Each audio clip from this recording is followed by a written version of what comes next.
कृष्ण महामंत्र का जप करें। तो इस तरह से दोनों का श्रवण के द्वारा ही हम इसका उपचार कर सकते हैं, और दोनों का उपचार का एक ही है तरीका, मंत्र, मंत्र के द्वारा। तो फिर आगे बता रहे थे कि हमें भगवान से और अपने आचार्यों से कृपा की आशा करना चाहिए, तभी हम हरि नाम अच्छे से कर सकते हैं। जैसे कि एक होता है दाय भाग, मतलब कि कहने मतलब कि जैसे कि पिता का संपत्ति का जो भी कुछ होता है सब अपने आप पुत्र को मिल जाता है। तो वैसे ही अगर हम भक्ति करते हैं, शुद्ध भक्ति करते हैं, तो हम कुछ भी हो, हमें सारा कुछ अपने आप मिल जाता है। जैसे कि गीता में एक श्लोका भी है कि अगर हम भक्ति करते हैं तो जितने भी हम श्रवण करने से, अनुष्ठान करने से और सकाम कर्म करने से जो फल प्राप्त होता है, वो अपने आप भक्ति करने से ही प्राप्त हो जाता है हमारा। तो यहाँ पर वो बता रहे थे। और फिर सेकंड था स्मरण। स्मरण हमें हमेशा भगवान के बारे में करना चाहिए। जैसे कि हम क्या करते हैं, भौतिक वस्तुओं को बहुत ही ज्यादा याद करते हैं, उसी के बारे में चिंतन करते रहते हैं। लेकिन अगर हमें शुद्ध भक्ति करनी है तो हमें स्मरण हमेशा ऑल टाइम कृष्ण का करना चाहिए, उनकी लीलाओं के बारे में सुनना, स्मरण मतलब कि मंथन करना चाहिए। स्मरण मतलब होता है कि हमें उसके बारे में सोचना चाहिए कि यहाँ पर हमने क्या सुना, क्या नहीं, मतलब समझे। तो इस तरह से भगवान क्या लीला कर रहे हैं, क्या नहीं कर, इस तरह से हमें हमेशा उनका स्मरण करना चाहिए। फिर थर्ड पॉइंट था ध्यान।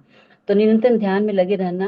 जैसे कि एक यहाँ पे उदाहरण दिए थे ब्राह्मण का, जो कि ध्यान के द्वारा भगवान को खीर खिला रहा था। सारा कुछ वो ध्यान में ही लग के भगवान को खीर खिला रहा था, उसके चक्कर में एक बार उसका हाथ भी जैसे लगा कि जल गया है। इस तरह से ध्यान मतलब कि ऑल टाइम हम जब भगवान के ध्यान में रहते हैं, उनके बारे में सोचते हैं कि किस तरह से सेवा की जाए, उन कैसे हम भगवान को खुश कर पाए, इस तरह से ध्यान हम करते रहें। तो मतलब कि वही ध्यान वास्तव में वही है। और दो तरह के ध्यान के बारे में बतलाए थे, एक शारीरिक और एक मानसिक। तो कलयुग में बताते हैं कि मानसिक ध्यान अपराध नहीं, जैसे कि हम मन से अब किसी के बारे में सोचते हैं, गलत सोचते हैं, ध्यान लगाते करे ये ऐसा है वैसा है, तो बता रहे हैं कि वो अपराध नहीं लगता। लेकिन अगर हम शारीरिक शरीर के तौर पे उससे हम कुछ करते हैं, उसका नुकसान करते हैं, तो वो हमारे लिए पाप होता है। और फिर ये भी बता रहे थे कि अभी मन से अगर हम पाप कर्म करते हैं तो क्षमा कर देते हैं, और पुण्य कर्म अगर हम मन से करते हैं तो उसका फल मिलता है। जिस तरह से ध्यान का इम्पोर्टेंट था। हरे कृष्ण। गुड। Thank you. ठीक है, तो आज हम लोग समझेंगे कि क्या टॉपिक है। ये टॉपिक क्या था ये कुछ और दिखा था। प्रभु जी, दिव्य सेवक विविध रूप। चैप्टर 11 पर। हाँ, नीचे जाना कुछ भी और दिख रहा था ना, स्मरण जहाँ लिखा हुआ था। हाँ प्रभु जी, यहाँ पर स्मरण में मैंने मार्क किया था प्रभु जी कि वो ब्राह्मण जब खीर खिलाता है उसके बारे में मार्क कर रहा था। न, न, न, न, कहीं दिखा भी था स्मरण, कहीं टॉपिक हेडलाइन दिख रहा था, नीचे ऊपर करना कहीं भी। ये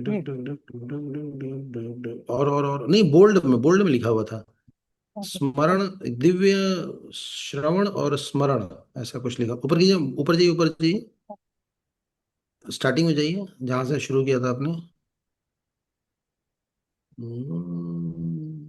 जाते रहो, स्पीड में जाते रहो, मैं देख के बता दूंगा, मोटे अक्षरों में लिखा। हाँ, ये श्रवण तथा स्मरण की विधियां, ये है ना। हाँ प्रभु जी, ये चैप्टर 10 है ये। हाँ, तो यहीं से माता जी ने बोलना शुरू किया शायद। हाँ प्रभु जी। जी जी प्रभु जी। चलिए, मैं आपको आज बताता हूँ नोट्स कैसे बनाते हैं, याद कैसे रखा जाता है। मतलब हर किसी का अपना अपना तरीका है, तो मैं एक तरीका आपसे शेयर करता हूँ, अगर आपको अच्छा लगे तो आप अपने जीवन में उसको उतारिएगा। ठीक है, तो इसको इसको भी हटा दो आप, श्रवण तथा स्मरण की विधियां, मतलब यही चीज़ है, लेकिन मैं थोड़ा नोट्स फॉर्म में आपको बता रहा हूँ। तो आप कॉपी पेन निकाल लो, और कैसे करना है वो ज़्यादा नहीं, 5 स्टेप है, 5 अलग अलग स्टेप में उसको हम लोग सीखेंगे।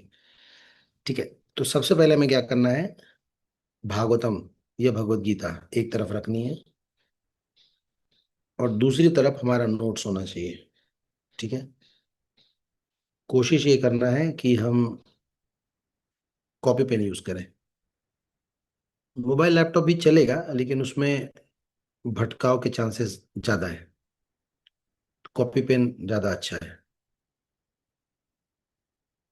तो हम पहले क्या करेंगे, उस नोट्स में एक जगह कोने में लिख देंगे डेट, यहाँ पे डेट लिख देंगे। ठीक है, यहाँ पे टॉपिक लिखेंगे, यहाँ डेट लिख दिया, यहाँ टॉपिक लिख दिया। ठीक है, अब क्या करना है कि आपको पढ़ना शुरू करना है। मान लीजिए अपना पढ़ना शुरू किया, 15 मिनट, 15 मिनट, हाँ 15 मिनट, 15 मिनट क्या मतलब, एक पन्ना मान लो, उसको पढ़ने में 2 मिनट लगता है, तो एक पेज हम पढ़ेंगे पहले, और एक पेज पढ़ने के बाद क्या करेंगे, हम किताब को बंद कर देंगे। ठीक है। अब क्या करना है कि जो नोट्स है वहां पे आपको लिखना है कि आपने क्या पढ़ा। ठीक है। स्टेप 1, किताब, ये वो नोटबुक, ठीक है, पढ़ना है। स्टेप 2, किताब बंद करना, किताब खोलना नहीं है। अगर किताब खोल लिया तो चीटिंग है ये, नो चीटिंग। आप पढ़ लीजिए, पढ़ के किताब को बंद कर दीजिए। डेली रीडिंग की बात बता रहा हूँ, पढ़िए। और अब आप लाके नोट्स लिखेंगे। स्टेप 2 हो गया। स्टेप 2 के बाद क्या करना है, चलिए मान लीजिए आपने एक दिन 15 मिनट पढ़ा, 5 पन्ने पढ़े, तो आपने एक पन्ना लिखा, और एक पन्ना पढ़ा, आपने एक पन्ना पढ़ा और आपने मेडिटेट किया, है ना, स्मरण किया, और आपको निकल गया 2 पॉइंट, उसमें निकल के आए, तो 2 पॉइंट आपने लिख लिया वहां पे। ठीक है। अब अब नोटबुक बंद कर दीजिए। पहले क्या बंद किया था, किताब बंद किया था। अब क्या बंद किया, नोटबुक बंद किया। अब आपको किसी एक व्यक्ति को पकड़ना है। ठीक है। मान लो भरती मंजरी माता जी, शांतला माता जी को पकड़ ली फोन की, हरे कृष्णा माता जी कैसे हो, और बहुत अच्छा सेक्रेटरी सेवा करो, ये वो। पता आज ना ये, और वो 2 बातें उनको ना, जो 2 लाइन उन्होंने मार्क किया था ना, किसी तरह वो बात बोल देनी है, वो पूछे या ना पूछे, बोल डालो। ठीक है। ये स्टेप 3 है। पूरे दिन में कोई ना कोई तो चैटर बॉक्स मिलता ही है हमारे साथ बात करने के लिए, उसको बस ये बात ना बोल देना है, निकालना है अंदर से। स्टेप 3 हो गया। अब चौथा स्टेप क्या है, अगर आप लोग प्रवचन देते हैं तो वहां पे क्या करना है ना, याद करना है कि मैंने शांतला माता जी को क्या बोला था। चौथा स्टेप। ठीक है। ये 4 स्टेप हो गए। 4 आपके हाथ में है, पांचवा आपके हाथ में नहीं है। और वो क्या है, वो है रियलाइजेशन। जब आप ऐसे करते रहेंगे करते रहेंगे करते रहेंगे ना, तो धीरे धीरे आपको रियलाइजेशन भी आने लगेगा। तो ये पढ़ने का और नोट्स बनाने का तरीका होना चाहिए, मतलब हम लोग ऐसा करते हैं। आपके और भी तरीके हो सकते हैं, पर ये तरीका भी आप, अगर आपको ठीक लगे तो ऐसा कर सकते हैं। अभी हम क्या करते हैं, हम लोग किताब लेकर बैठ जाते हैं, पढ़ लिया, क्या पढ़ा पता ही नहीं चला, फिर पढ़ा, क्या पढ़ा पता ही नहीं चला, फिर पढ़ा, क्या पढ़ा पता ही नहीं चला। और हमने लिख लिया, हमने तो आज ही आधा घंटा पढ़ाई की, आज हमने आधा घंटा भागवतम पढ़ा। क्या पढ़ा, कुछ नहीं पढ़ा, समझ में ही नहीं आया, पूरा साफ हो गया, पेज पढ़ाई का बताइए क्या फायदा। तुरंत चेक कीजिए, उसी समय क्या करना चाहिए, हमें तुरंत चेक करना चाहिए। आपने पढ़ा, किताब क्लोज, अब लिखिए। फिर अगला पन्ना पढ़ा, सोचिए इसमें क्या क्या इंपॉर्टेंट पॉइंट्स थे, लिखिए। फिर उसको आप किसी न किसी को किसी न किसी बहाने बोल दीजिए। किसी मनुष्य को बोलना है, पशु पक्षी को नहीं, किसी मनुष्य को बोलना है। मनुष्य में भी 5 साल से ऊपर का बच्चा होना चाहिए, ये नहीं कि 2 साल के बच्चे को बता रहे हो, उसको क्या समझ में आएगा। 5 साल से ऊपर बच्चे किसी को पकड़ के बस बोल डालो, उगल दो उसके सामने, जवाब दो। लेकिन जब आप नोट्स बनाओगे तो किताब नहीं देखना है, जब किसी को बोलोगे तो नोट्स नहीं देखना है, देखोगे तो वो चीटिंग है, वो नहीं चलेगा। और उसके बाद आप जब बोल दिए, तो जब कभी भी आपको प्रवचन का मौका मिले, हम लोग को तो हर दिन मिलता है कहीं ना कहीं बोलने का, अब हम वहां बोल रहे हैं ना, तो हम याद करेंगे क्या क्या पॉइंट्स थे। फिर ऐसा करते करते करते करते कई सालों के बाद जो होगा ना, आपको रियलाइजेशन आने लगेगा। ठीक है ना। तो इस तरह से हम लोग अपने जीवन में जो भी हमारे को दिया, देखिए ज्यादा पढ़ना बड़ी बात नहीं है। ज्यादा पढ़ ऐसा नहीं है कि पूरा भागवत पढ़ लिए आप श्रेष्ठ हो गए, गीता पढ़ ली श्रेष्ठ हो गए। ज्यादा पढ़ना बड़ी बात नहीं है। बड़ी बात है कि कम ही पढ़ा, बात समझ में आ गई। सीता जी सीता और राम की कथा जो है, शिव जी और पार्वती जी कर रहे थे, तो किसी ने दान मांगा ना, तो शिव जी ने सब दे दिया, सारे ग्रंथ वगैरह सब दान कर दिए। एक चीज बच बचा, क्या बचा, राम। राम वर्ड बचा लिए, बोले काफी है। इसलिए पूरा पोथी पढ़ना उतना इंपॉर्टेंट नहीं है। एक छोटा सा चीज अगर बात हमें समझ में आ गई ना, वो हमारा मुक्ति का कारण बनेगा। मतलब पढ़े जा रहे पढ़े जा रहे पढ़े जा रहे, मतलब नेक्स्ट नेक्स्ट नेक्स्ट नेक्स्ट करते जा रहे हैं। हमें ये देखना पड़ेगा, समझ के उसको रियलाइज करना है ना, उसको बताना है, समझाना है, खुद भी रियलाइज करना है। तो ऐसे करके हम कर सकते हैं। ठीक है, चलिए आगे बढ़ते हैं। एक एक मेरी विनती थी आप लोगों से, अगर आप लोगों को, if you don't mind, actually मैं प्रसाद थोड़ा लेट हो गया, मैं सोच रहा था कि 3 बजे के पहले लूँ, बट थोड़ा गड़बड़, मैं गोवर्धन में हूँ उस समय। अब गड़बड़ क्या हो गया, मैं प्लेट लेकर आ गया अपने रूम में। अब मेरी आदत तो है नहीं प्लेट वेट लगाने लाने लाने का, कोई कोई भक्त मेरे को दे देता था, आज मैं उठा के ले आया। अब लाया तो वो प्लेट के हवा में उड़ ना जाए, तो मैंने दोनों साइड से पकड़ के रखा था। अब दोनों साइड से पकड़ने के चक्कर में जो चपाती था वो चपाती भूल गया मैं। अब मुझे जब स्नान कर लिया तब मुझे ध्यान हुआ, ले यार कर लेते तो कुछ है ही नहीं इसमें। फिर मैंने फोन किया कि देखो प्रभु, मेरा वहाँ चपाती का गोला है। कह रहे चपाती का गोला प्रभु जी, पूरा किचन साफ है। बोले अब तो हो गई बात। उधर से शांतला माता जी का मैसेज आ गया 40 पे, प्रभु जी वो रिमाइंड, जेंटल रिमाइंडर। हम बोले ले, 20 मिनट पे चपाती और क्लास दोनों साथ ही आएगा। तो मैंने अभी म्यूट कराया ना आपको कि 1 मिनट रुकना, उसी समय जस्ट चपाती आया था। So I will mute my video, but I will talk to you. आप सबने होपफुली प्रसाद लिया हो तो कुछ मैं खाते पीता रहूंगा ना, तो ठीक ठाक रहेगा, चलेगा ना? यस। माता जी आप कुछ प्रश्न पूछ रहे हैं, पूछिए। हाँ जी प्रभु जी, जैसे कि हम लोग ग्रुप रीडिंग करते हैं तो उसमें जी। 1 घंटा रीडिंग करते हैं। तो यस माता। उसमें भी ये नोट्स हम लोग ऐसे कैरी कर सकते हैं, क्योंकि बहुत बढ़िया उसमें तो रहेगा। इस्तेमाल कर। बहुत। हाँ बोलिए बोलिए। हाँ, उसमें तो हम बुक बंद नहीं करेंगे, लेकिन प्रभु जी। नहीं मतलब देखिए, पहले क्या करें ना, पहले हम इसको अपने अपने पर्सनल लेवल पे इसको अप्लाई करने की कोशिश करें। आप समझ रहे हैं? जी पहले क्या कीजिए ना, इसको पर्सनल लेवल पे अप्लाई करने की कोशिश कीजिए और देखिए क्या होता है। हमारी आदत क्या होती है, हमें कुछ पता चलता है तो तुरंत हम अपने ना, मतलब दुनिया जहान को बताना शुरू कर देते हैं। पहले हम देखते हैं खुद करके, और देखिए इससे कुछ फायदा हो रहा है या नहीं हो रहा है। जब होगा ना, तो फिर अपने एक दो खास लोगों के साथ इसको शुरू कीजिए। फिर होने लगे तो फिर उन लोगों के साथ जो फॉलो कर भी सकते हैं, नहीं भी कर सकते। तो पहले कुछ दिन आप ऐसा करके देखिए, इससे कुछ लाभ हो रहा है या नहीं हो रहा है। ठीक है ना? जी प्रभु जी। उसके बाद ट्राई कीजिएगा बड़े लेवल पे या ग्रुप लेवल पे। Okay, what next? अभी नेक्स्ट क्या है रीडिंग में? आगे बढ़िए, कौन पढ़ रहे हैं आप?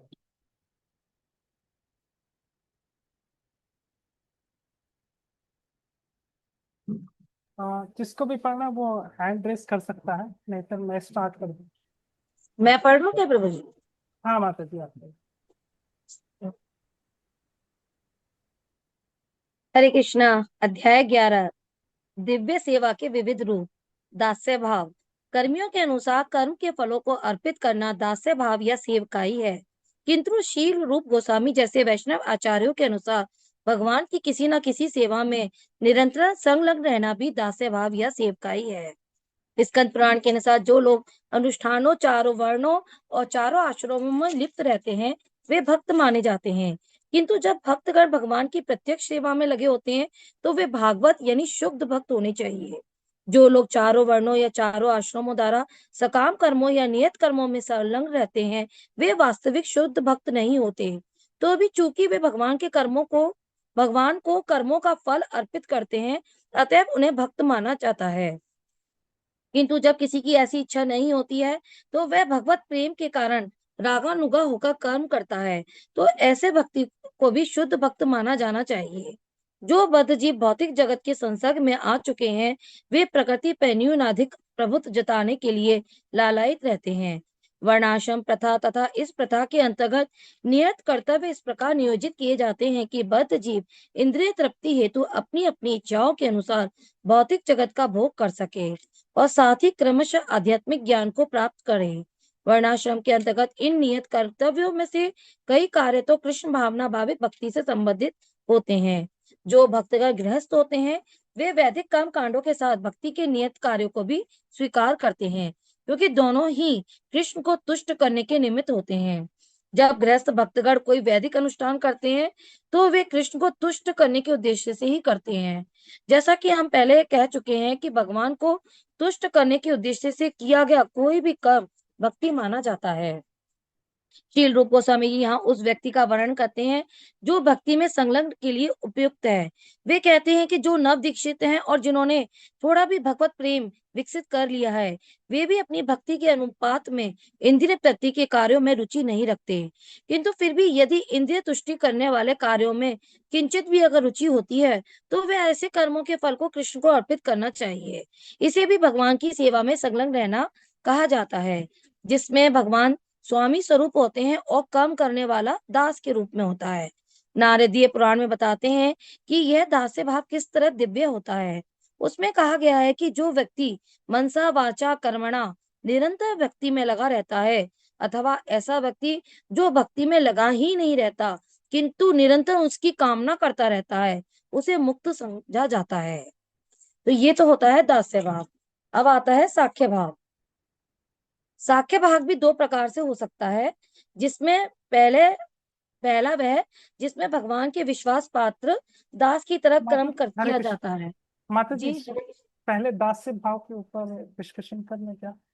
ये अच्छा रहेगा, क्योंकि ये भाव खुद में ही अपने आप में बहुत वो है, बहुत चीजें कंटेंट करके रखा है। तो अगर आपको कुछ इम्पोर्टेंट पॉइंट इसमें लगते हैं जो कि आप मेंशन कर सकते हैं हम लोगों से, तो आप मेंशन कर दीजिए। तब से प्रभु जी प्रसाद ले रहे हैं, तो आप कुछ मेंशन जी करें, और कुछ डिवोटीज जिनको कि इम्पोर्टेंट पॉइंट लग रहा हो दास्य भाव में, हाँ, तो मतलब जी आपने मैं जो पढ़ा है उसमें से जी मैं आपको क्या टेकअवे बोलती हूँ लग जी। रहा है बताइए।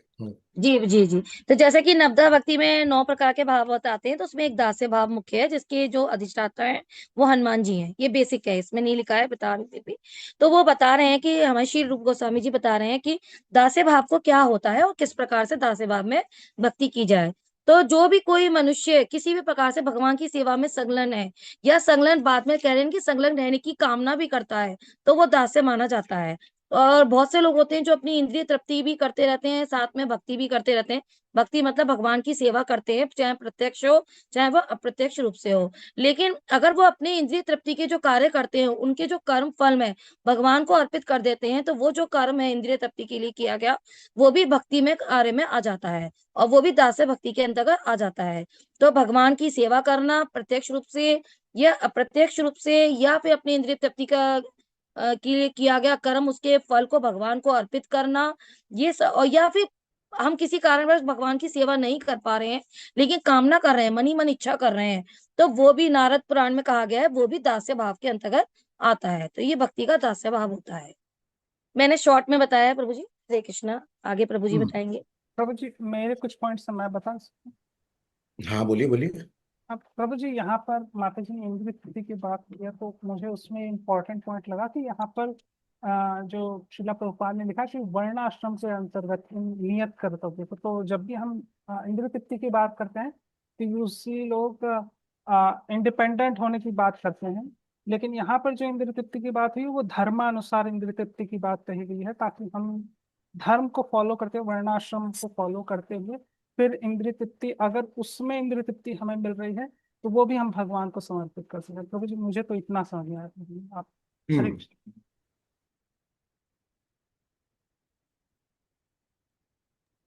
हरे कृष्णा। मैं भी एक पॉइंट शेयर करना चाहती हूँ। यस माता जैसे जी। कि यहाँ पर गृहस्थों के बारे में बतलाया गया है कि गृहस्थ कुछ ना कुछ कर्मकांड करते ही करते हैं। वैदिक अनुष्ठान, घर में कुछ ऐसा पुराने रीति रिवाज चल रहे हैं, या हमारे सासू माँ ने बोला कि ऐसे करना है तो करना है, इस तरह से बहुत सारे नियम होते हैं जो कर्मकांड के अनुसार होता है, तो वो करते हैं। लेकिन अगर हम उसको भगवान के संतुष्टि के लिए करें, जैसे कि पहले जो भी कर रहे हैं भगवान को अर्पण कर दे या भगवान के लिए कर दे, तो वो भी हम कर सकते हैं। यहाँ पर बता रहे हैं कि अगर हम उसको ऐसे, जैसे कि हम सुनते भी हैं कि भगवान की तरफ मोड़ देना चाहिए, तो ये भी हमारी भक्ति में ही काउंट हो जाएगा। तो यहाँ पर लास्ट लाइन बड़ा अच्छा था कि भगवान को तुष्ट करने के उद्देश्य से किया गया कोई भी कर्म भक्ति माना जाता है। तो अगर हम कोई गृहस्थ आश्रम में वैसे तो कर्म कांड के लिए मना ही करते हैं, लेकिन फिर भी अगर हम कर रहे हैं तो वो, अगर कृष्ण के लिए कर रहे हैं, कृष्ण को खुश करने के लिए कर रहे हैं, तो वो भी भक्ति माना जा सकता है। हरे कृष्ण। हाँ, बिल्कुल सही कहा आपने। देखिए, मतलब भगवान ने तो गीता में ये भी बोला है कि अगर अर्जुन, तुम जैसे अर्जुन हत्या कर रहा है ना, मार रहे हैं, इवन हत्या करना भी जो है ना भक्ति ही है, देखा जाए तो ये। किसी को मारना तो कोई अच्छी बात नहीं है, पर भगवान तो प्रेरित कर रहा है ना, मार दो। मतलब इतना काम तो कोई गृहस्थ नहीं करता है, मारने उड़ने वाला काम। मार कर के इंद्र तृप्ति तो कोई नहीं कर रहा है यहाँ पे। लेकिन भगवान ये कह रहे हैं कि मेरी खुशी के लिए माम अनुस्मरण युद्ध च, मेरा स्मरण करते हुए युद्ध करो। तो देखिए, क्यों भगवान ऐसा कह रहे हैं, इस बात को समझना चाहिए। एक तो हमारी आदत है सेंसेस को ग्रेटिफाई करने का। मैंने इंद्रियां, आंख मन करता है अच्छा देखें, मुंह मन करता है ढंग का खाएं, उसी तरह से सुनने का, देखने छूने का, ये हमारी थोड़ी टेंडेंसी है, और पिछले कई जन्मों से ये चला आ रहा है। अब एकदम बंद करना तो पॉसिबल है नहीं। अब अब जैसे हम लोगों के जीवन में सबसे बड़ी इंद्रिय तृप्ति एक ही है, वो है ढंग का प्रसाद। ये पूरे 24 घंटे में यही एक चीज है जो खूब बढ़िया से मिल जाए ना, और थोड़ा सा नींद हो जाए, ठीक है। तो कुछ भी करे, अब जैसे प्रसाद है, अब प्रसाद पा रहा है तो भगवान को भोग लगा है, तो वो खाना नहीं, वो प्रसाद हो गया। तो वो इंद्र तृप्ति जो है शरीर को शुद्ध ही करेगा। उसी प्रकार से नींद है, तो हम लोग कभी नहीं बोलते हम लोग सो रहे हैं, हम लोग कहते हैं रेस्ट कर रहे हैं। So we are taking rest and preparing for the next. तो रेस्ट कर रहे हैं ताकि उठ करके अच्छे से क्लास दें, अच्छे से माला करेंगे, या अच्छे से मंगल आरती जाएंगे, रात में रेस्ट करेंगे, उठेंगे तो इस तरह से रेस्ट करना भी ना, सोना नहीं हुआ। रेस्ट करना हमारे भगवान की तैयारी में जो है हम उठे हैं इस तरह से। उसी तरह से जो सबसे बड़ी इंद्र तृप्ति है वो है अपोजिट जेंडर के साथ संग करना। ये सबसे बड़ा मेटेरियल वर्ल्ड में इंद्र तृप्ति माना गया है। इसलिए विवाह का सिस्टम बनाया गया है, शादी का सिस्टम बनाया है कि अगर आपको आसक्ति है किसी स्त्री से या पुरुष से, तो आप क्या करो, विवाह कर लो और फिर संतान उत्पन्न करो। भगवान ने वहां पे गीता में भी बोला है कि स्त्री और पुरुष के बीच का जो प्रेम है वो मैं हूँ। भगवान ने भगवत गीता में दिया हुआ है कि आई एम दैट लव या काम, जो ये। तो इसलिए कृष्णा कॉन्शियस बच्चे पैदा करना कोई गलत नहीं है। भक्ति सिद्धांत महाराज कहते हैं कि अगर आप कृष्ण भावना में संतान को उत्पन्न करो तो सैकड़ों बच्चे पैदा करो, कोई दिक्कत नहीं, अवैध नहीं होना चाहिए। तो इस पूरे प्रसंग में डिस्कशन ये है ना कि हम अपनी लाइफ को कुछ इस तरह से डिजाइन करें ना कि जो करें भगवान के लिए करें। बस कुछ इस तरह डिजाइन करना है, जो भी करें ना तो भगवान की खुशी के लिए करें, तो फिर यहाँ से निकलना आसान हो जाएगा। लेकिन अगर हमने भगवान को साइड करके और किया ना, तो फिर क्या होगा, कृष्ण भूलिया जीव भोग अच्छा करे तो निकटस्थ माया झापटिया धोरे। तो जैसे हम कृष्ण को भूलते हैं और अपने हिसाब से जीने की कोशिश करते तो गड़बड़ हो जाता है। तो भगवान ने सब कुछ दिया है देखा जाए तो।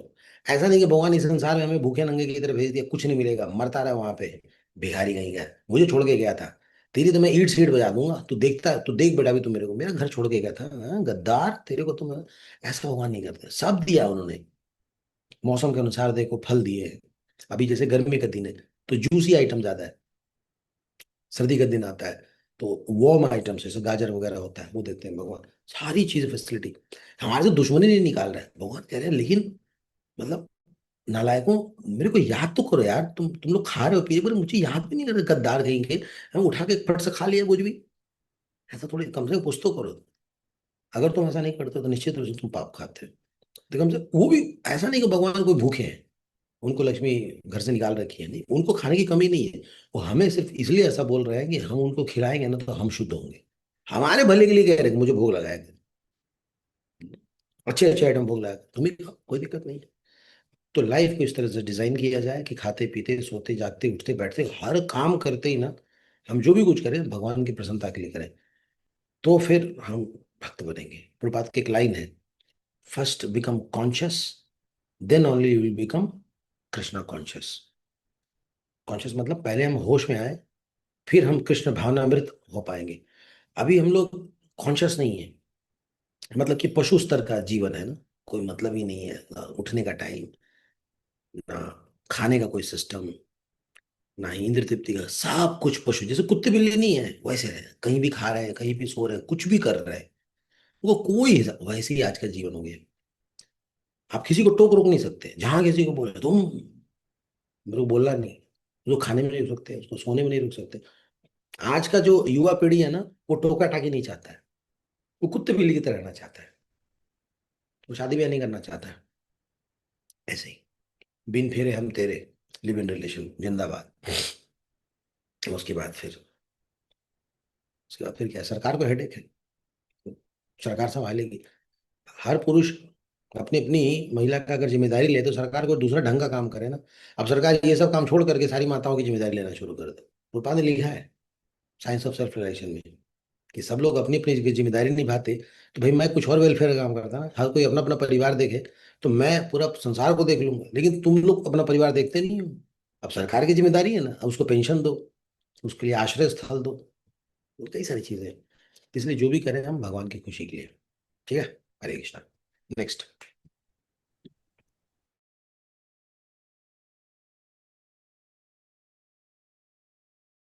माता जी बिल्कुल। हरे कृष्ण। मैं रीड करूं प्रभु जी? यस माता जी का नाम। साख्य भक्ति। साख्य भक्ति दो प्रकार की हो सकती है। पहली वह जिसमें भगवान के विश्वास पात्र दास की तरह कर्म किया जाए, और दूसरी वह जिसमें भगवान के शुभ चिंतक के रूप में कर्म किया जाए। जिस भक्त को भगवत भक्ति में विश्वास होता है, वह विधि विधानों का ढंग से पालन इस श्रद्धा के साथ करता है कि उसे दिव्य जीवन का पद प्राप्त हो जाए। दूसरी प्रकार की साख्य भक्ति भगवान के शुभ चिंतक बनना है। भगवत गीता में कहा गया है कि भगवान उपदेश देने वालों को अपना सर्वाधिक प्रिय दास मानते हैं। जो भी व्यक्ति गीता के रहस्य का उपदेश सामान्य जनों को देता हुआ कृष्ण को इतना प्रिय होता है कि मानव समाज में उसका कोई बराबरी नहीं कर सकता। महाभारत में द्रौपदी कहती है, हे गोविंद, आपकी प्रतिज्ञा है कि आपका भक्त कभी विनष्ट नहीं होता। मैं इस कथन विश्वास करती हूँ, अतः सभी प्रकार के कष्टों को मैं केवल आपके इस वचन का स्मरण करती हूँ। सभी प्रकार के कष्टों में मैं केवल आपके उस वचन का स्मरण करती हूँ, आजीवन धारण किए रखती हूँ। तात्पर्य यह है कि द्रौपदी तथा उनके पांचों पतियों को उनके चचेरे भाई दुर्योधन तथा अन्य लोगों ने घोर कष्ट दिया था। ये कष्ट इतने कठोर थे कि आजीवन ब्रह्मचारी तथा परम योद्धा भीष्म देव तक उन कष्टों का स्मरण करके कभी कभी आंसू बहाने लगते थे। उन्हें सदैव आश्चर्य होता था कि यद्यपि पांचों पांडव धर्म आत्मा है तथा द्रौपदी साक्षात लक्ष्मी है, यद्यपि कृष्ण उनके मित्र हैं, तो भी उन्हें इतने घोर कष्ट सहने पड़ रहे हैं। यद्यपि उनके कष्ट सामान्य नहीं थे, तथापि द्रौपदी हतोत्साहित नहीं हुई। वे जानती थी कि चूंकि कृष्ण उनके मित्र हैं, अतः अंततः वे उनकी रक्षा करेंगे। ऐसा ही कथन श्रीमद् भागवतम में 11.2.53 पाया गया है, जिसमें हवि ऋषभ राज के पुत्र महाराज निमि को संबोधित करते हैं, हे राजन, जो व्यक्ति परम पुरुष के चरण कमलों की सेवा से एक क्षण के लिए भी विमुख नहीं होता, ऐसी सेवा जिनके लिए इंद्र जैसे बड़े बड़े देवता ललायित रहते हैं और जिनका दृढ़ विश्वास रहता है कि इससे बढ़कर दूसरा पूज्य या वांछित कुछ नहीं है, वांछनीय कुछ नहीं है, प्रथम श्रेणी का भक्त कहलाता है। श्रील रूप गोस्वामी कहते हैं कि जिस नव दीक्षित भक्त ने भगवान के लिए थोड़ा सा भी प्रेम विकसित कर लिया है, वह निश्चित रूप से भक्ति का अधिकारी हो जाता है। जब वह ऐसी भक्ति में दृढ़ता से स्थित हो जाता है, तो यह आश्वस्त स्थिति उसकी भक्ति का गुह्यतम अंग बन जाती है। कभी कभी यह पाया जाता है कि शुद्ध भक्त भगवान का विश्वास भाजन मित्र बनकर सेवा करने के निमित्त भगवान के मंदिर में लेट जाता है। भक्त के ऐसे मैत्रीपूर्ण आचरण को रागानुगा के रूप में स्वीकार किया जा सकता है। तथापि नियमानुसार भगवान के मंदिर में कोई लेट नहीं सकता। फिर भी भगवान का यह रागानुगा प्रेम साख्य भक्ति के अंतर्गत आता है। Hare Krishna. Thank you. Any major points माता जी कैन डिस्कस? जी प्रभु जी, यहाँ पर माता द्रौपदी का बहुत ही विश्वास है भगवान के चरणों में। वो पॉइंट अच्छा है कि वो कोई भी कष्ट आता है, क्योंकि भगवान ने गीता में बोला है कि मेरे भक्तों कभी विनष्ट नहीं होते, कभी भी उनका नाश नहीं होता। तो इस बात को लेके द्रौपदी जितने भी दुख उन्हें प्राप्त हुए, उसको वो सहती है और उनको शक्ति भी मिलती है। जैसे हम लोग सभी जानते भी हैं कि माता द्रौपदी और जो पांचों पांडव थे, उन लोगों को बड़ा कष्ट आया, लेकिन भगवान की कृपा से वो सारा कुछ सहते हुए निकल चुके। फिर एक दूसरा पॉइंट ये था कि शाक्य भक्ति दो तरह की होती। एक जो होता है कि जो भगवान के बारे में मतलब कि विश्वास पात्र दास की तरह, जैसे होता है ना फ्रेंड, बहुत क्लोज फ्रेंड, इस तरह से होते हैं। और दूसरा फ्रेंड वो होता है जो शुभ चिंतक के रूप में, कोई कोई ऐसे भी दोस्त होते हैं ना जो हमेशा उनकी बढ़िया उनको सजेस्ट करते हैं, अच्छा बातें बताते हैं। तो दो तरह से साक्ष्य भक्ति कर सकते हैं। तो जो गीता का प्रचार करते हैं, तो वो वास्तव में क्या शुभ चिंतक भक्त के बारे में बोला जा रहा है। तो वैसे भगवान उनको बहुत ही, वैसे भक्त को बहुत ही ज्यादा प्रिय होते हैं भगवान के लिए। हरे कृष्ण। हरे कृष्ण माता जी, एक क्वेश्चन है आप सभी लोगों से। प्रभु जी, क्वेश्चन पूछ सकता हूँ मैं? हाँ, पूछिए पूछिए। प्रभु जी, आपको तो मालूम है, भगवान राम का कोई साक्ष्य भक्ति में आप एग्जाम्पल दे सकती हैं माता जी? हरे कृष्ण। प्रभु जी जोर से बोलिएगा, रिपीट कीजिएगा, सुनाई नहीं पड़ा। भगवान राम के साक्ष्य भक्त कौन कौन से थे? एक तो आप, एक दो, कोई भी बोल सकता है। सुग्रीव जी थे भगवान राम के सबसे बड़े मित्र, और हाँ निषाद राज जी थे। हाँ, थैंक यू। हाँ प्रभु जी, हाँ, थैंक यू माता जी। प्रभु जी। ओके, और कोई बोलना चाहेगा इस पे? तो यहाँ पे ना साख्य भाव के बारे में बताया गया है। एक होता है रागात्मिका, एक होता है रागानुगा, और एक होता है चीज वैदिक भक्ति। वैदिक भक्ति का मतलब होता है जो भी कुछ हम नियम कानून से करते हैं, सुबह उठना, आरती करना, भगवान को प्रणाम करना, भोग लगाना वगैरह वगैरह, ये सब चीजें, तो ये सब वैदिक भक्ति है। और रागात्मिका क्या होता है, जैसे कि अपने यशोदा मैया है, नंद महाराज है, मधुमंगल है, उनका नेचुरल इंक्लिनेशन है, ठीक है ना। वो रागात्मिका, हम वैदी, ये ऐसा। अब बीच में आता है रागानुगा। तो जब वैदिक भक्ति वाले रागात्मिका को देख करके नेचुरल भक्त बनने की कोशिश करते हैं, भक्त बनते हैं, तो उसको रागानुगा भक्त कहते हैं। मैंने आपको मंगल आरती में उठाना ना पड़े। जैसे एग्जाम्पल है एक माँ और एक बच्चे का। तो माँ और बच्चे का प्रेम जो होता है ना, वो वैदी नहीं होता है, वो रागानुगा होता है या रागात्मिका होता है, नेचुरल होता है वो। जैसे बच्चे का नहाने का, सुसु पोटी का कोई टाइम नहीं होता। वैदिक भक्ति होता है ना, टाइम होता। इतने बजे ही पोटी करेगा, इतने बजे ही सोएगा, ऐसा नहीं होता। वो फ्री है, वो कभी भी कुछ भी कर सकता है। उसके दूध पीने का कोई फिक्स टाइम नहीं, कभी पी सकता है। उसके गोद में उठाने का टाइम नहीं होता है कि अब 9 बज गए हैं, अब तुम गोद में आ सकते हो। जैसे हॉस्पिटल में लिखा रहता है ना कि मरीज से मिलने का समय सुबह 9 से 10, तो गोद में उठाने का समय सुबह 9 से 10 और शाम को 5 से 6। ऐसा नहीं होता है, तो जब जरूरत पड़ता है तब उठाते हैं। उसी तरह भगवान की सेवा के लिए बोलना पड़ता है, बताना पड़ता है, समझाना पड़ता है, भाई कर लो कर लो कर लो कर लो। वैदिक भक्ति जब भक्त खुद से ही करने लगता है ना, तो वो रागानों का भक्त है। तो ये साख्य भाव जो यहाँ पे बताया गया है, जो भी साखे लोग हैं, सखा लोग हैं, उनका नेचुरल प्रेम है। तो उनसे देख के हमें इंस्पिरेशन लेना चाहिए।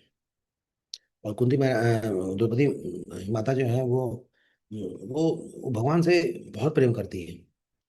उनको पता है कि इस संसार के लोग जो है उनकी कभी रक्षा नहीं कर सकते। अगर कोई रक्षा कर सकता है तो कृष्ण, क्योंकि पुरुष तो संसार में एक ही है, वो कृष्ण है। बाकी सब प्रकृति है, बस खाली ऊपर से धोती कुर्ता पहन लिया है। सब के सब प्रकृति है, सब माता जी है, किसी में दम नहीं है। उत्तरा को भी ये बात पता था, इसलिए जब,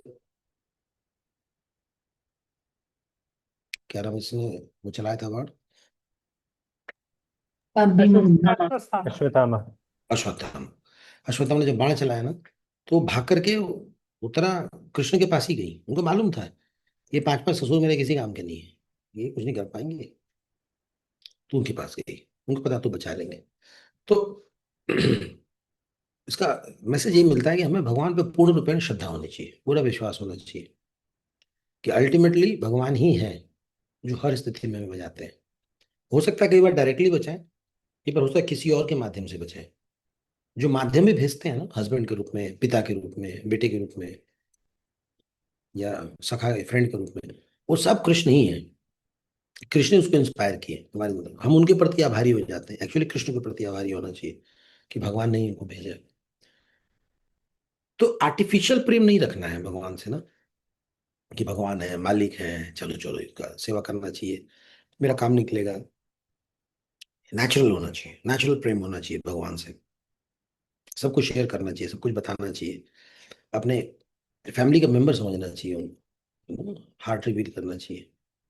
सुहृदम सर्वभूतानां ज्ञातुम शांति प्रेषति। उनसे बड़ा सुहृद कौन है, उनसे बड़ा सुहृद, सु मैंने स्वीट, हृदय मैंने हार्ट, उनसे बड़ा स्वीट हार्ट कोई है ही नहीं, जो हमारी हमारे हृदय की बातों को समझ सके। तो इस तरह से साख्य भाव है, ठीक है ना। Okay, next. नेक्स्ट कौन सा भाव है? हाँ जी, पूछिए माता जी। प्रभु जी, जैसे कि अभी हम आप बताएं कि हमें हर एक चीज बात भगवान को बताना चाहिए, लेकिन अभी कुछ दिन पहले इसी में हमने पढ़ा था कि हमें अपना दुख, जैसे हो ना, आंसू बहाना, ये करना, वो नहीं करना चाहिए भगवान के सामने। तो इसको कैसे समझ सकते हैं? भौतिक भौतिक इच्छाओं के लिए, भौतिक चीजों के लिए नहीं बहाना चाहिए। आंसू बहाना तो सबसे बड़ा क्वालिफिकेशन है। एक बच्चा अगर अपनी माँ के लिए आंसू बहाता है ना, तो माँ का दिल पिघल जाता है, वो बर्दाश्त नहीं कर पाती, वो सारा काम छोड़ करके गोद में उठाएगी। लेकिन आंसू बहा क्यों रहा है ना, ये बड़ा एक इंपॉर्टेंट प्रश्न है। आंसू बहा रहा है कि थर्ड क्लास चीज के लिए, बलून के लिए, इसके लिए, उसके लिए, क्या है? अच्छी बात नहीं, पर वो प्रेम के लिए बहा रहा है तो अच्छी चीज है। तो आंसू बहाना गलत नहीं है, पर वहां पे जो प्रभुपाद जी बोले हैं या जो आपने पढ़ा सुना है, वो मेटेरियल डिजायर के लिए है, वो अच्छा नहीं है। प्राय लोग मंदिर में जाते हैं, रोते हैं ना भगवान के सामने, देखा है कितने गिड़गिड़ाते हैं आंसू, पूरा एकदम पुकार पुकार के बार रोते हैं। वो पक्का सब मेटेरियल डिजायर है, झटका लगा है कुछ, कोई छोड़ के भाग गया, या पैसे डूब गए, या बीमार है, या कोई टपकने वाला है, जरूर ऐसा कोई चक्कर है, पास होना है, प्रमोशन लेना है, कुछ ना कुछ। कोई व्यक्ति इस बात के लिए नहीं रोता ना कि मेरी माला अच्छी नहीं हो रही है, हरिदास ठाकुर की तरह कोई रोता है? कभी रोया हमें से कोई भगवान के सामने जाके, प्रभु मेरी माला अच्छी नहीं हो रही? महाप्रभु ने पूछा क्या हो गया, क्यों इतना दुखी हो, क्यों रो रहे हो? महाप्रभु मेरी माला अच्छी नहीं हो पा रही। अरे माला ही नहीं करते, अच्छी और बुरी की तो बात ही दूर है, खत्म होने पे खुशियां होती हैं। जैसे माला खत्म होता है कितने खुश होते हैं, अब कल करना है सीधा, खत्म, फिनिश। तो हमारे आंसू जो है वो मटेरियल है, मन के आधार पे, हृदय से नहीं रोते हैं। ठीक है, बोलिए निधि अ, माता।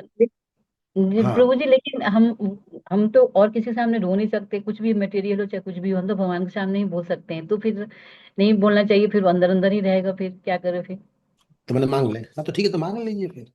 नहीं, कुछ भी परेशानी हो तो भगवान को बोल सकते हैं ना, फिर हमें परेशानी परेशानी चल रही बिल्कुल है जब। बिल्कुल परेशानी बोल सकते हैं, लेकिन हम हमें शास्त्र मिला है ना, उस परेशानी को परेशानी माने ही नहीं, है ना, झूठ को परेशानी। अब आप भगवान के सामने रो रहे हैं, भगवान ये ईरान और अमेरिका का युद्ध बंद करा दो, सिलेंडर महंगा हो रहा है, क्या है? वो आप नहीं भी बोलेंगे तो भी उनको जो करना वो करेंगे ही करेंगे। तो हम अज्ञानता में बोल रहे हैं ना, अज्ञानता से ज्ञान में आए। अब बोले जी। अब क्या करें प्रभु जी, अब अज्ञानी है तो, अब अज्ञानी है तो, अरे भाई तो ज्ञानी है तो ज्ञान में आए, सतोगुण में आए, और कोशिश करें बचें इन चीजों से। ऑफ कोर्स ये तो है, कर्म, इसके पहले हम लोग पढ़ रहे थे ना कि कर्मकांड की दृष्टि से इंद्र तृप्ति भी करना है तो भगवान के सामने ही करें, भगवान को लेकर के करें, यही बात अभी हो रही थी ना, लास्ट डिस्कशन जो भी चल रहा था। उसी तरह हमारी अगर कोई रिक्वायरमेंट है तो हम रख सकते हैं, भगवान से ही रखें, एटलीस्ट देवी देवताओं से तो नहीं रखें, भगवान से रखें, लेकिन वो शुद्ध भक्ति में नहीं आएगा, वो मिश्रित भक्ति में आएगा। हमें तो धीरे धीरे शुद्ध भक्ति की तरफ बढ़ना है ना, तो लक्ष्य तो कम से कम पता होना चाहिए। बाकी चल रहा तो चलने दीजिए, पर पता तो हो कि हमें ये मांगना ये नहीं मांगना है। जी। आप वैसे भी नहीं मांगोगे ना तो आपको जो देना है देंगे, है ना, और नहीं देना तो नहीं देंगे, क्योंकि हमारे कर्म के अनुसार हमें भौतिक चीजें मिल रही है। खामखा मांग करके ना अपना क्रेडिट खराब कर रहे हैं। 16 माला उस दिन का जो है लगा दिया उसमें, बचा के रखें, फिलोसफी क्लियर हो जाए। यस माता जी। जी। और कुछ कह रहे थे आप श्रुति मंदिर में? नहीं माते, नहीं प्रभु जी, सॉरी। निधि माता बोली।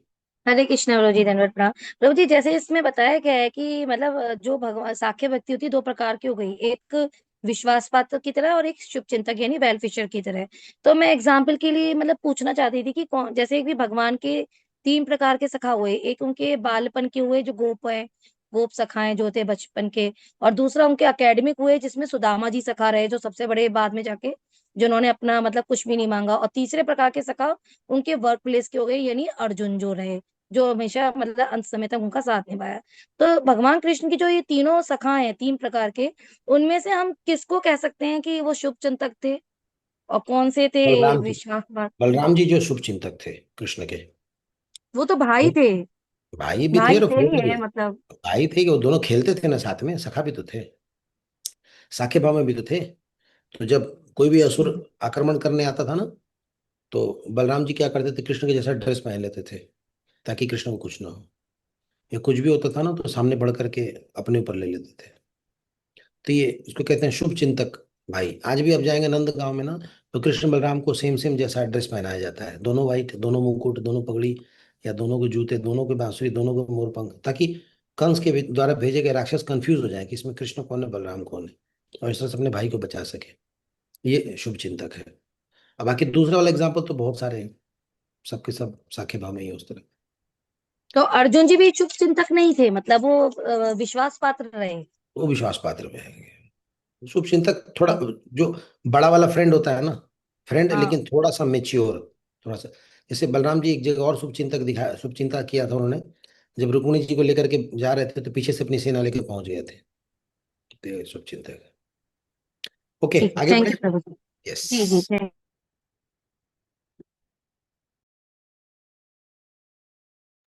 किसी को पढ़ना? शांता माता जी आप पढ़ेंगे क्या? श्याम रूपा माता जी ने हैंड रेस किया। माता जी आप पढ़ सकते। हरे कृष्णा, दंडवत प्रणाम। भगवान को सर्वस्व अर्पित करना, आत्मनिवेदन। पूर्ण आत्मनिवेदन के विषय में श्रीमद् भागवत में 11.29.34 में एक सुंदर वर्णन मिलता है, जिसमें भगवान कहते हैं, जो पूर्णतया मेरे शरणागत हो चुका है और जिसने अन्य सारे कार्यों को पूरी तरह छोड़ दिया है, उसे इस जन्म में तथा अगले जन्म में मेरे द्वारा व्यक्तिगत रूप में सुरक्षा प्रदान किया जाता है। दूसरे शब्दों में मैं आध्यात्मिक जीवन में अधिकाधिक अग्रसर होने में उनकी सहायता करना चाहता हूँ। ऐसा समझ लेना चाहिए कि ऐसे व्यक्ति को पहले ही सृष्टि ब्रह्मा के तुल्य ऐश्वर्य प्राप्त हो चुका है। भगवत गीता में इसकी भी पुष्टि हुई है कि ज्यों ही कोई व्यक्ति कृष्ण का शरणागत बन जाता है, त्यों ही कृष्ण उसका उत्तरदायित्व अपने ऊपर लेकर उसे सारे पाप फलों से रक्षा करने की गारंटी आश्वासन प्रदान करते हैं। वे भीतर से आदेश भी देते हैं, जिससे भक्त को शीघ्र ही अत्यधिक सिद्धि भी प्राप्त हो सके। यह आत्मसमर्पण आत्मनिवेदन कहलाता है। आत्म की परिभाषा विभिन्न विद्वानों ने भिन्न भिन्न रूप से दी है। कभी कभी आत्म को आत्मा कहा जाता है, तो कभी मन या शरीर कहा जाता है। अतः पूर्ण आत्मसमर्पण का अर्थ है न केवल आत्मा के रूप में आत्मसमर्पण, अपितु भगवान की सेवा में अपना मन तथा शरीर भी अर्पित कर देना। इस प्रसंग में श्रील भक्ति विनोद ठाकुर का एक सुंदर गीत है। उन्होंने आत्मनिवेदन करते हुए कहा, हे प्रभु, यह मेरा मन, मेरा घर बार, मेरा शरीर, मेरा सर्वस्व आपकी सेवा में अर्पित है।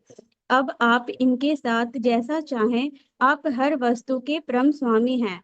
अतएव आप चाहें मुझे मेरे मारे या संरक्षण प्रदान करें, आपको सारा अधिकार प्राप्त है। मेरे पास अपना कहने के लिए कुछ नहीं है। श्री अमनाचार्य ने भगवान की स्तुति करते हुए इसी प्रकार के भाव निम्नलिखित शब्दों में व्यक्त किए हैं। हे प्रभु, मैं किसी शरीर के भीतर मनुष्य या देवता जिस रूप में भी रहूं और जिस भी गुण से युक्त रहूं, इसकी मुझे परवाह नहीं है, क्योंकि ये शरीर के प्राकृतिक के 3 गुणों के अनुसांशिक फल हैं और इस शरीरों का स्वामी मैं स्वयं को आपको समर्पित कर रहा हूँ। हरि भक्ति विवेक में शरीर के समर्पण के विषय में एक कथन आया है। भक्त कहता है, हे प्रभु, जिस प्रकार कोई बिका हुआ पशु अपने पालन तथा निर्वाह के विषय में कुछ नहीं सोचता, उसी प्रकार चूंकि मैंने अपना शरीर तथा आत्मा आपको समर्पित कर दिया है, अतएव अब मुझे अपने भरण पालन की कोई चिंता नहीं है। दूसरे शब्दों में मनुष्य को अपने निजी या परिवार के भरण पोषण के विषय में चिंता नहीं करनी चाहिए। यदि कोई शरीर तथा आत्मा से वास्तविक रूप में समर्पित है, तो उसे सदैव याद रखना होगा कि उसकी एकमात्र चिंता भगवान की सेवा में लगे रहना है। श्रील रूप गोस्वामी कहते हैं कि साख्य भक्ति एवं आत्मनिवेदन 2 कठिन विधियां हैं। अतएव भगवान के साथ ऐसे संबंध विरले ही देखे जाते हैं। केवल सिद्ध भक्त ही इन दोनों विधियों को सरलता से निभा सकता है। तात्पर्य यह है कि निष्ठावान भावमयी भक्ति से मिश्रित समर्पण निवेदन देख पाना दुर्लभ है। मनुष्य को अपने आप को पूरी तरह भगवान की इच्छा पे छोड़ देना चाहिए। थैंक यू माता जी। माता जी, you can share 2 or 3 points, major points from this topic. आप कुछ 1-2 पॉइंट्स बता सकते हैं जो भी आप। प्रभु जी, इसमें जैसे भगवान बोल रहे हैं कि जो मेरे शरणागत हो जाता है, जो मेरे शरण में आता है, वो जो सारे कामों को छोड़ देता है और पूरी तरह मेरे शरण में आता है, उसको भगवान क्या करते हैं, उसको भगवान स्वयं सुरक्षा प्रदान करते हैं और उसे आध्यात्मिक जीवन में आगे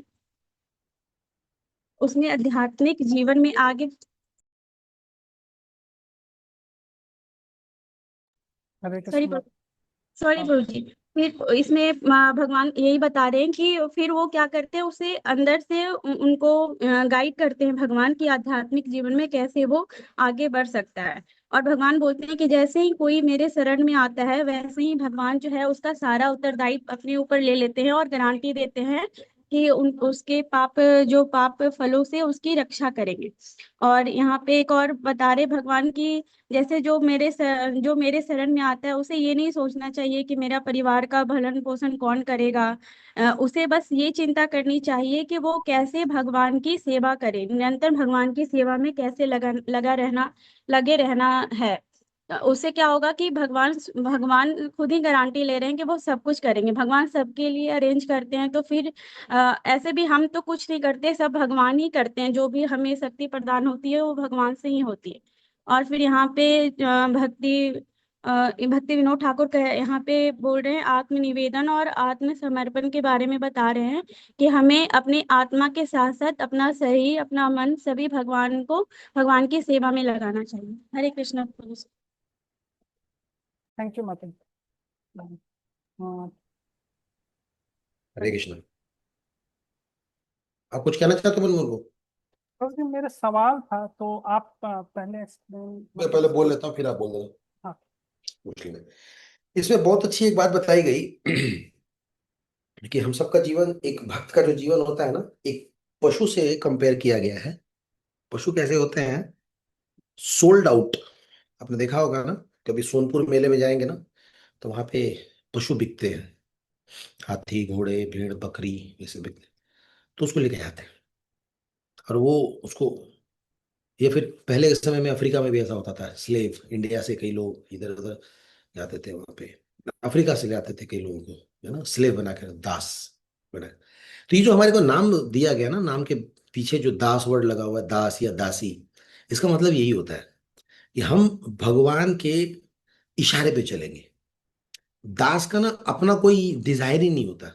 पहले के समय में ये सब होता था, उसका अपना कोई डिजायर नहीं होता था, वो एकदम बंधे हुए पशु की तरह। या फिर भक्ति ठाकुर लिखते हैं, ओहे वैष्णव ठाकुर आमी तुम्हारा कुकुर, I am like your dog.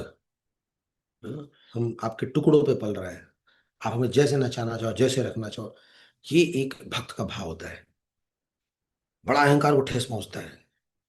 लोग सोचता है कि अरे हम कमाते हैं, हमें किसी की जरूरत नहीं, अहंकार विमूढ़ आत्मा करता हम इति मन थे। तो हम सब भक्तों में ये भाव आना चाहिए कि हम पूर्णतः भगवान पे समर्पित हैं। वही हमें खाने को देंगे, वही हमें वस्त्र देंगे, वही हमें सोने की व्यवस्था कराएंगे, रोटी कपड़ा मकान जो भी चाहिए ना वो खुद ही देंगे।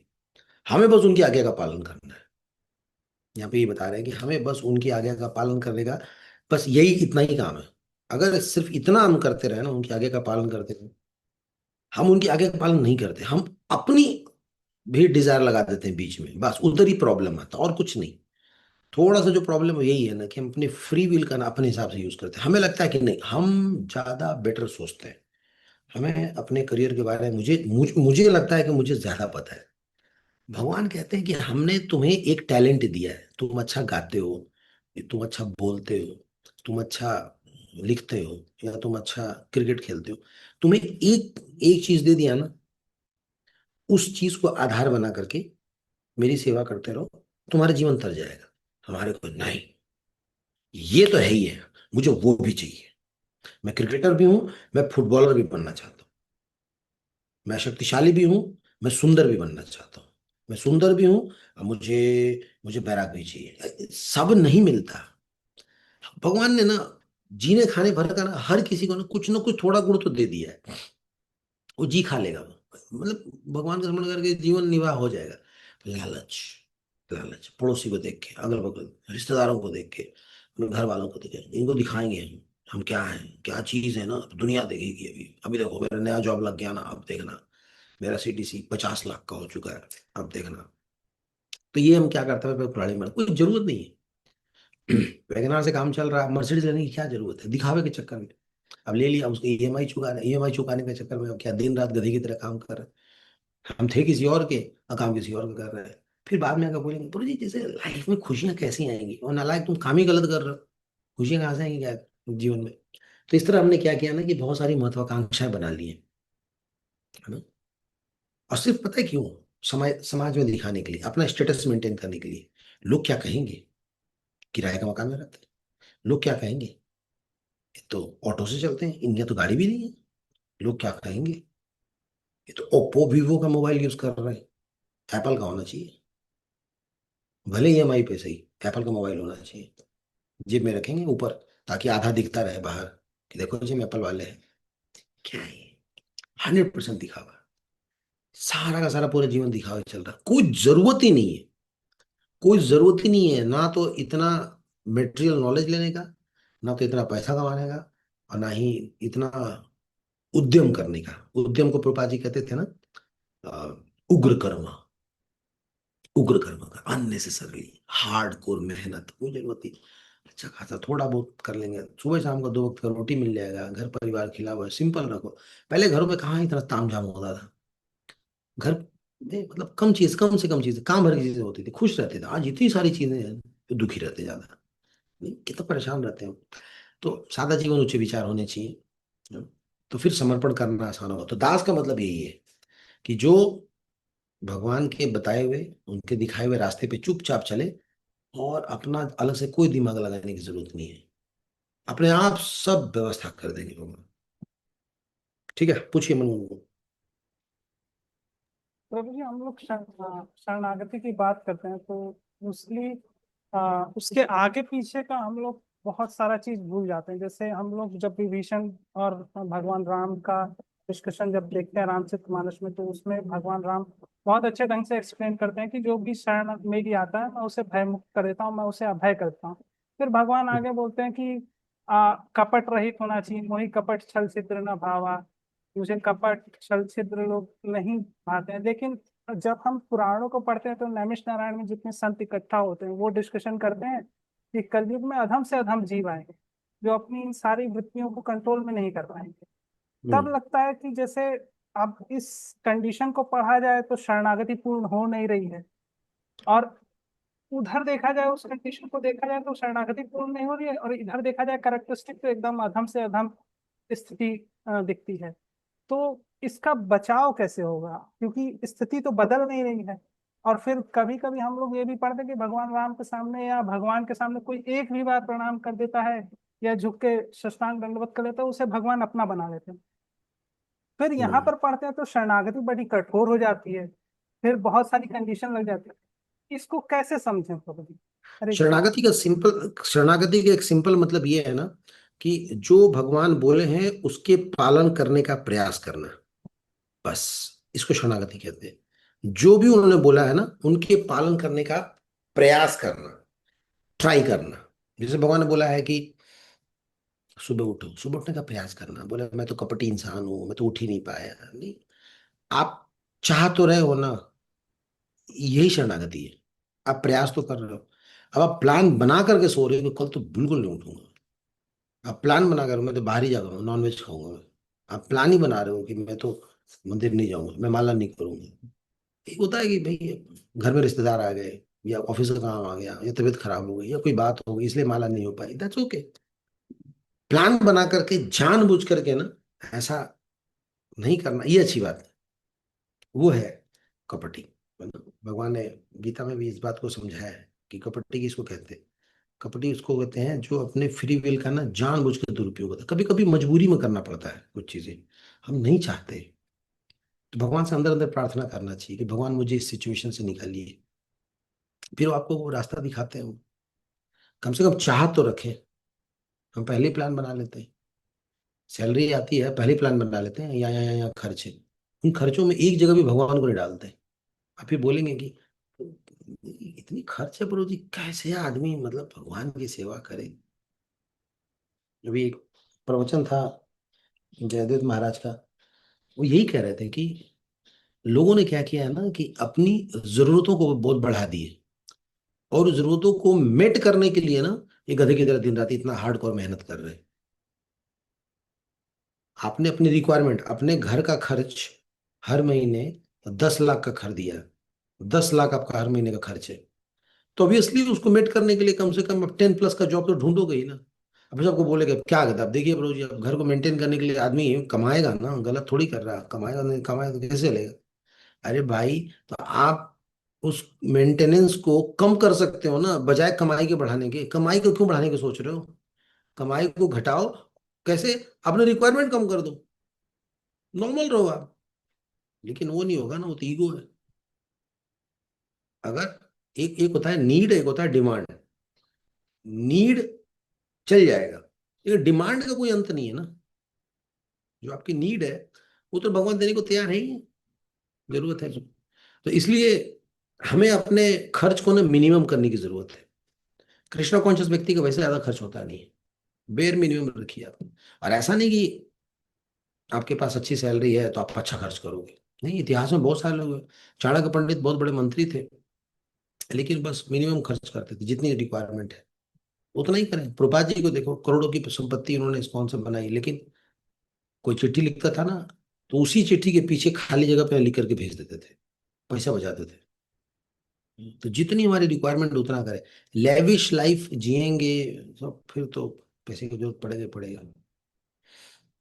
और कुछ कह रहे हैं आप? क्या है डॉक्टर जी, वो कपट के बारे में पूछ रहा था। जैसे हमारे हम बहुत ज्यादा भौतिक आसक्तियों में मैं तो उलझा हुआ हूँ।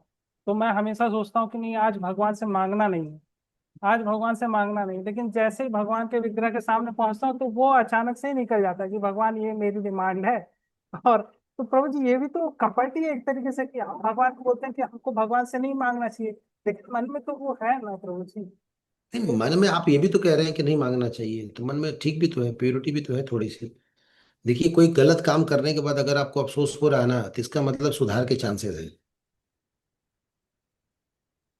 पर किसी गलत काम के करने के बाद आपके मंदिर में, मन के अंदर अफसोस नाम की कोई चीज ही नहीं है, फिर तो बहुत मुश्किल है सुधारना। ये कई लोग होते हैं ना, जैसे व्रत रखा है एकादशी, और खा लिया। अब खाने के बाद कितना अफसोस करता है, अरे मैंने बहुत भारी गलती कर दी, एक दिन बर्दाश्त करना चाहिए था, मैंने व्रत तोड़ दिया। तो यानी कि उसको सुधारने के चांसेस है। अब एक होता है कि खा लिया, और खाने के बाद एक तो चोरी, ऊपर से सीना चोरी, हाँ तो क्या हो गया, हाँ तो ठीक है ना, हमें कोई फर्क नहीं पड़ता, फिर उसके सुधरने के चांसेस कम है। तो कम से कम इतना देखें कि हम, हमारे अंदर अफसोस नाम की चीज है ना, एटलीस्ट हम चाहते तो है ना। अगर चाह रहे हैं तो चांसेस है, नहीं चाहेंगे फिर तो गए। तो जैसे इसको कम करने के लिए, इस प्रवृत्ति को बार बार मांगने की प्रवृत्ति को कम करने का कोई मेथड है क्या? कि हम जैसे डेली कोई जा करके 3 इच्छाएं बोल रहा है, तो क्या अब एक इच्छा पर आ जाए, फिर धीरे धीरे करके कम हाँ करें? हाँ, तो है ही है। भगवान कहते हैं रसवर्जम रसोपेस्य परम दृष्टवा निवर्तते। Once you get a higher taste, automatically you will lose the lower taste. 2.59 Bhagavad Gita. जैसे जैसे आपको ऊंचा स्वाद मिलता जाएगा ना, ये नीचा स्वाद अपने आप चला जाएगा, मन ही नहीं करेगा।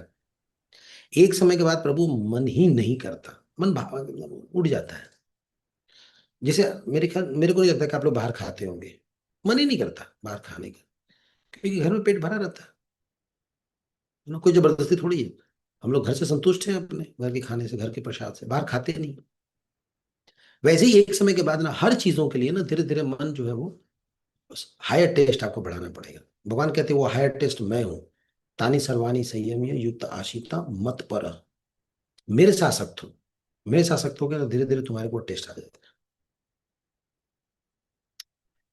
ऑलराइट, मतलब थैंक यू सो मच, हरे कृष्णा। तो मैं यहीं पे विराम देता हूँ, फिर आपसे मिलेंगे मे बी नेक्स्ट टाइम, जब भी मौका मिला।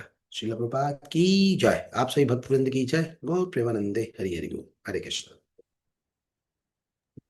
प्रभु हाँ जी। जी सर, अभी टेस्ट है, प्लीज आप लोग जाइएगा नहीं। प्रभु जी टेस्ट नहीं दे पाएंगे यार, टेस्ट के लिए पहले बताते हैं ना प्रभु जी, आज वैसे ही इतना लेट क्लास हुआ है, और अब 5 बज जाएंगे, पता है 4:30 पौने 5 बज जाएंगे।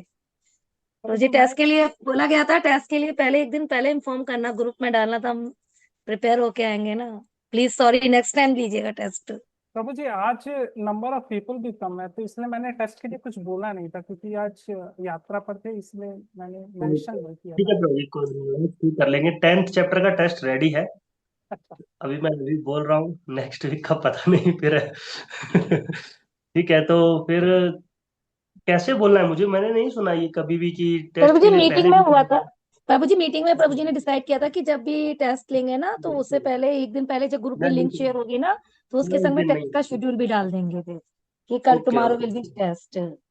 ओके, तो जैसे कि अभिलाष प्रभु ने शेड्यूल डाला है तो होपफुली हर वीक टेस्ट होगा ही होगा,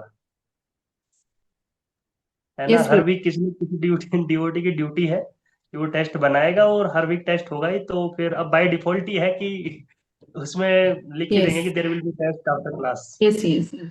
And one more तो thing देखिए is there, Prabhuji, if you tell that there is test, one day before, then the devotees don't turn up also. Yes yes yes, हाँ, ये भी devotees मैसेज आते किया नहीं. जाए कि जब भी टेस्ट का होता है ना, Hmm. नहीं आते। अकेले टेस्ट के लिए तो कई बार ऐसा हुआ है कि मैं, शांतला माता जी और मनमोहन Yes, प्रभु जी, बस yes. 2-3 लोग अकेले टेस्ट Correct. के लिए तो कभी भी बहुत क्राइसिस हो जाते हैं। ठीक है, okay, I thank you think so you can much. condense, Prabhuji, now, because next week we don't know what it is. So whoever is there, we will attempt the test, and Nidhi Mataji can attempt it later and send her marks in the group. Yes yes ऐसा Because करेंगे now, last week. yeah, जब भी test organise करें आप तो उसको जब group की लिंक शेयर जो भी करें उसके संग में मेंशन कर दें कि tomorrow there will be test of 15 या 20 मिनट्स का। तो हम लोग अपना प्री शेड्यूल कर दिए क्योंकि हमको भी बिजी होता है सैटरडे के लिए। तो और आज तो वैसे भी लेट हो गया है बहुत, तो मैं क्षमा चाहती हूँ कि आज मैं कोई टेस्ट yeah, नहीं दे Mataji, पाऊंगी। you're also correct. But usually when Anantaragho Prabhuji takes the class, he takes the class from 2 to 3:30. हाँ 3:30. So today Prabhuji has taken the class only for 1 hour. I think he can go ahead with the test. आपको लोग देना हो तो दीजिए, मैं leave करती हूँ। और एक बार हाँ. प्रभु जी के लिए सबके लिए हरे कृष्ण महामंत्र बोल लेते हैं। रसराज प्रभु जी के लिए शायद लीव कर चुके हैं, फिर भी सभी प्रभुओं के लिए सभी भक्तों के लिए हरे कृष्ण सभी बोले एक कृष्णा साथ। कृष्णा हरे हरे हरे, हरे कृष्ण कृष्ण हरे कृष्ण कृष्ण हरे हरे, हरे हरे राम हरे हरे राम राम, हरे राम राम राम हरे राम हरे। हरे हरे. वांछा कल्पतरु भैश्य कृपा सिंधु कृपा भैश्च सिंधु ऐसा पतिता ना पिता नाम पावने, पावनेभ्यो वैष्णवेभ्यो नमो नमः। तो आप टेस्ट कंटिन्यू करना चाहें कर सकते हैं। वैसे फर्स्ट चैप्टर से भी टेस्ट रह चुके हैं। तपोनिधि नहीं प्रभु जी तो मीटिंग में बात कर लेंगे, यहाँ नहीं करते हैं बात, ठीक है ना? ओके, हरे कृष्णा। मेरा एक पॉइंट था, आप लोग लाइन पे हैं तो जो टेस्ट है ना, तपोनिधि प्रभु, इसको ना हम नेक्स्ट टाइम में 10+11 दोनों चैप्टर्स का मिक्स कर लेंगे। ऐसा कर लीजिए ओके ताकि डिवोटीज भी Okay, आता रहेंगे, ताकि ये भी okay, मिस नहीं जाएगा, ताकि एफर्ट सेव हो जाएगा और हम दोनों टेस्ट लेंगे एक साथ। okay. ठीक, कैसे कर सकते हैं? Yes. हाँ, कर सकते हैं। तो जी वो डिसाइड कर लीजिएगा कि जैसे निधि माता जी बोल के गए हैं कि टेस्ट का मेंशन करना है ग्रुप में, हाँ हाँ, और हमारा पुराना अनुभव ऐसा रहा है कि टेस्ट के नाम पे लोग नहीं आते हैं। आपकी बात सही है, बट ये हम अंतराग प्रभु जी पे छोड़ देंगे, जैसा बोलेंगे वैसा कर देंगे, ठीक है? ठीक है प्रभु जी। इनसे तो डिस्कस जो कर भी लेंगे। ग्रुप में लिंक शेयर करें वो पे डिसाइडेड कर लीजिएगा कि भाई कैसे करना है। अगर वो बोलेंगे कि आप मेंशन कर दो तो मेंशन कर देंगे, अगर वो बोलेंगे नहीं आप सरप्राइज रखो तो सरप्राइज कर देंगे। लेट हिम डिसाइड, ठीक Okay. है? नहीं तो अगर उस मेन लिंक में भी नीचे लिखेंगे ना तो मुझे नहीं लगता कोई इतने ध्यान से पढ़ता है कि क्या क्या है। एक बार बताऊं, नहीं पढ़ा जाता, उसको भी लोग मिस कर जाएगी। आप सही है। Correct. तो उसमें हम अगर नीचे एक लाइन ऐड कर देंगे ना कि क्लास के बाद एक छोटी सी परीक्षा रखी गई है। एक्चुअली परीक्षा शब्द खतरनाक है, एक रिवीजन लिख देंगे ना तो उसमें काम